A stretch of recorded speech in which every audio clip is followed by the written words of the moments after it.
This happened in July of last year. My house was having some pretty big problems, and I was left without any power for several days while it was getting repaired. I worked from home, so this was a major issue, and I ultimately had to rent out an Airbnb to stay at for a few days until the power was back on in my home. I don't live in the biggest city, so there weren't too many options for Airbnbs near me. The closest one that was at a reasonable price was about a 45-minute drive from my home. It was in an even smaller and secluded area of the city, which was often referred to as not the best section to live in. I was only staying for a few days though, so the amount I was saving was worth it.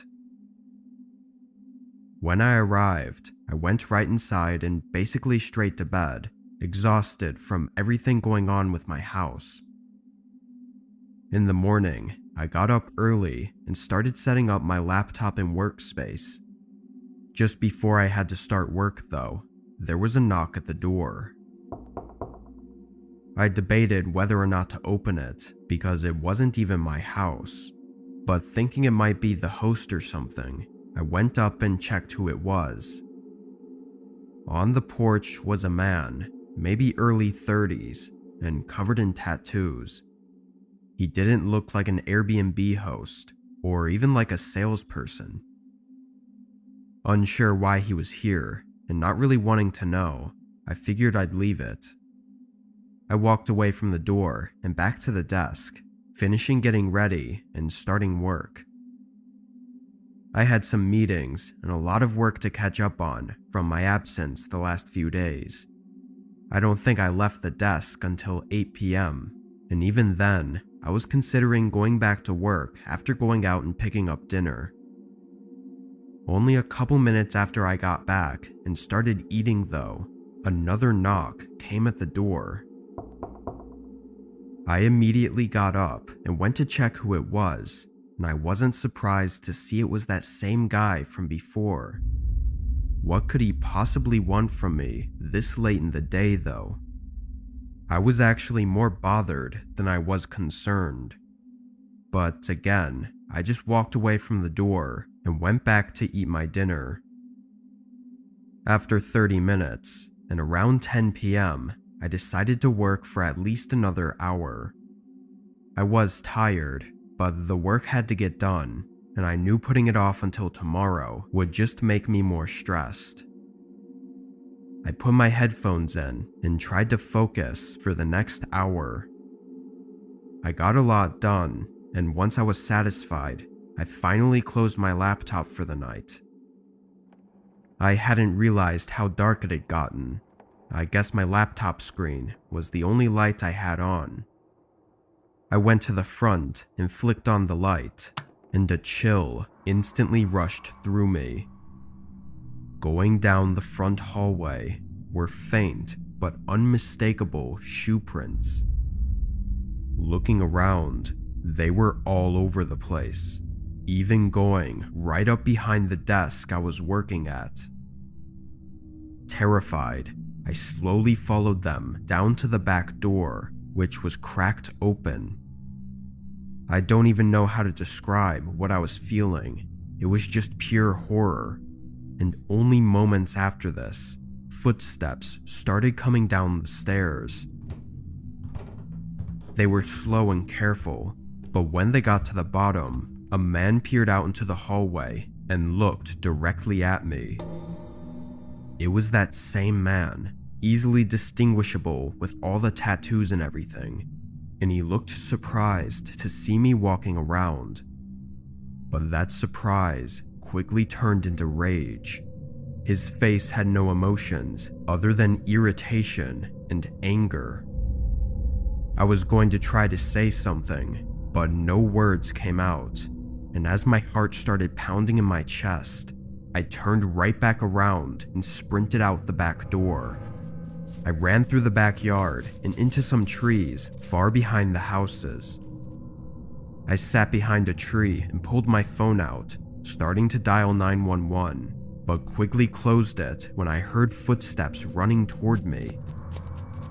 I didn't expect them to follow me, but luckily they passed by without seeing me and continued to run out into the dark. Once I got in contact with police, I went back to the Airbnb and waited for them.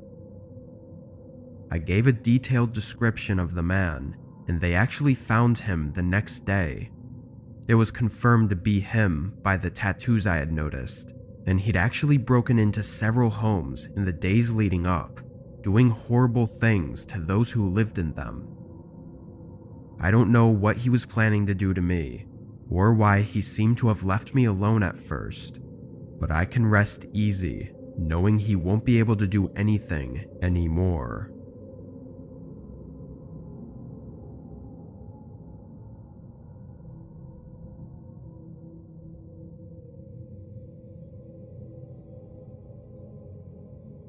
I had booked an Airbnb several weeks in advance in a town I'd never been to.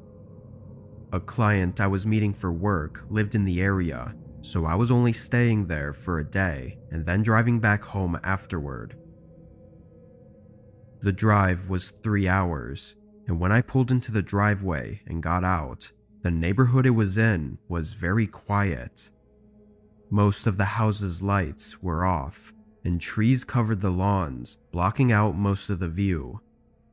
The only thing I really saw was a person walking down the road.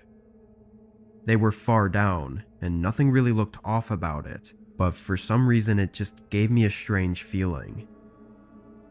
I went up and unlocked the door, going inside and situating myself. It was a very average house, nothing really special about it, but was great for what I needed it for.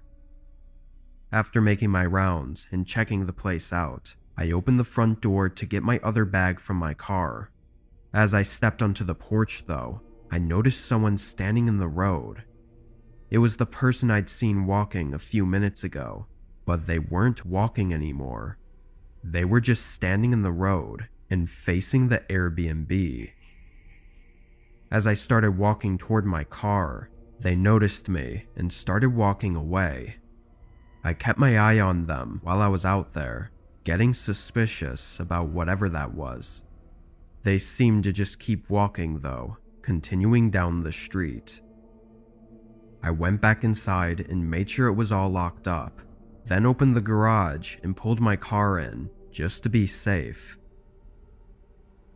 Throughout the next couple hours, I did a few checks outside to see if that guy was still walking around. I didn't see him anymore though, and having to get up early the next morning, I went to bed. I slept decently, waking up a few times during the night, but my alarm went off at 4 a.m. for me to finally get up. The sun was still down, so it was still dark outside, but I groggily sat up in my bed and right away saw a light coming under the bedroom door. I didn't remember leaving any lights on, though I thought I somehow must have just overlooked a kitchen light or something. I got out of bed and walked up to the door, but just before I opened it, I heard something on the other side. It sounded like something moving around at the end of the hallway. I opened the door, seeing it was the living room light that was on, which I immediately knew I definitely would have turned off. The sound continued though, as I walked down the hallway and looked into the living room. A guy was in the corner, searching through one of my bags. He had a black hoodie and ripped up jeans, which was exactly what the person I saw walking around wearing.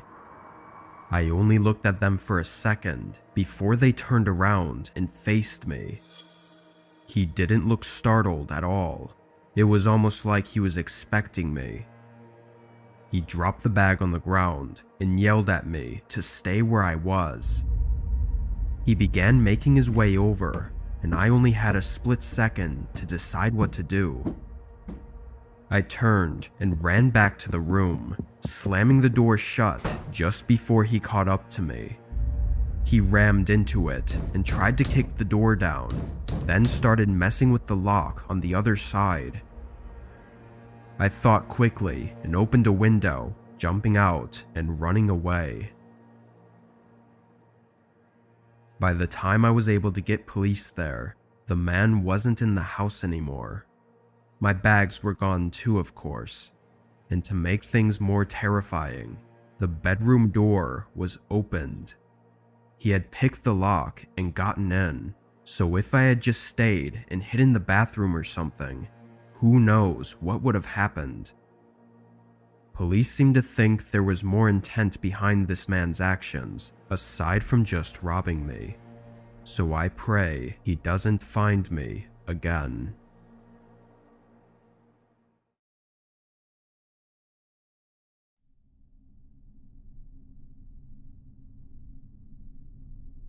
I was on a road trip from Portland to Chicago. It's nearly a 3-day drive, so I had some places booked to sleep at along the route.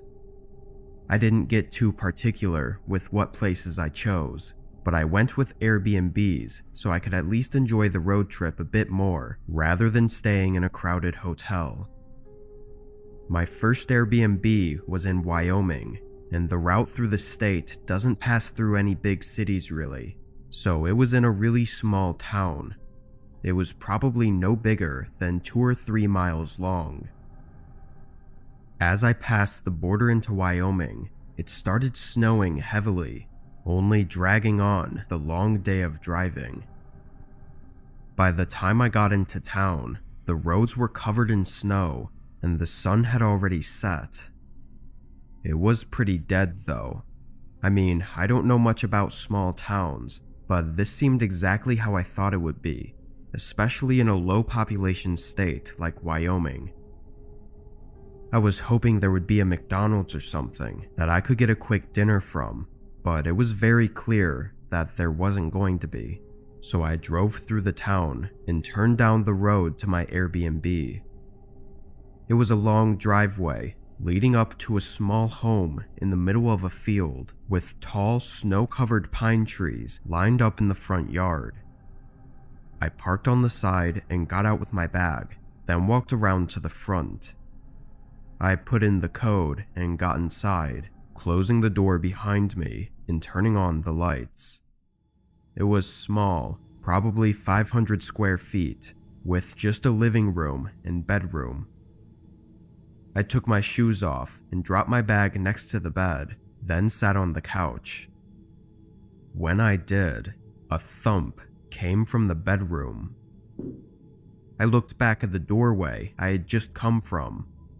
It was pretty loud, but I had no idea what it could have been.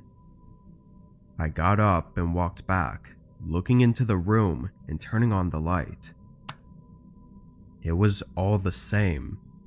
I went and checked the small bathroom that was in there as well, but it all looked good, and the only other door in the house was the bedroom closet. I walked over and tugged on the door handle, but it didn't budge. It seemed like it was locked from the other side. At first I was pretty weirded out that a bedroom closet would be kept shut, but then I thought it could have been a maintenance closet the owner was storing stuff in. There were no other places to put anything, so that was the final conclusion I came to. I went back to the living room and rested my eyes on the couch while thinking through my plan for the next day. After 15 minutes, I got back up and went over to the window, looking out to see if the snow was still coming down and if the roads were even going to be drivable tomorrow. It was eerily dark outside, with no lights from the town showing behind the tall pine trees, and it was still snowing heavily. I shut the blinds and turned back to the couch, but I saw a shadow move in the bedroom. It was slow and smooth, like the shadow to a door opening or closing. I started walking over, listening as I approached the doorway and looked inside the room. Everything was in place, and nothing looked to have caused the shadow I saw. but I knew I saw something move in there. I continued looking around until my eyes fell back on the closet. It was still closed, but something gave me an unsettling feeling about it. I stepped up and grabbed the handle, and it opened with ease. It wasn't locked anymore. But inside, there wasn't anything. It was just a small and empty walk-in closet. Before I could fully process everything and try to put the pieces together, I heard someone behind me. When I turned around, a large man was standing in the doorway to the bathroom. He looked beaten and tired, having scratches and cuts all over his face. And as I stared at him, he didn't even seem to care. He stepped into the bedroom and kneeled down, grabbing a dirty and worn duffel bag from under the bed. The man then stood back up and didn't even look at me as he slowly walked out of the room and out the front door. I ran up and saw him trailing through the snow until he was beyond the lights from the house. I tried to get police involved, but after giving my description, they really only talked to the Airbnb host. After leaving town, I didn't get any more information. I think it's most likely that he was just using the place to sleep or something, but the way he looked makes me second guess that. I just can't even think of what could have happened if I went right to bed that night, with the man hiding in the closet just inches away from me.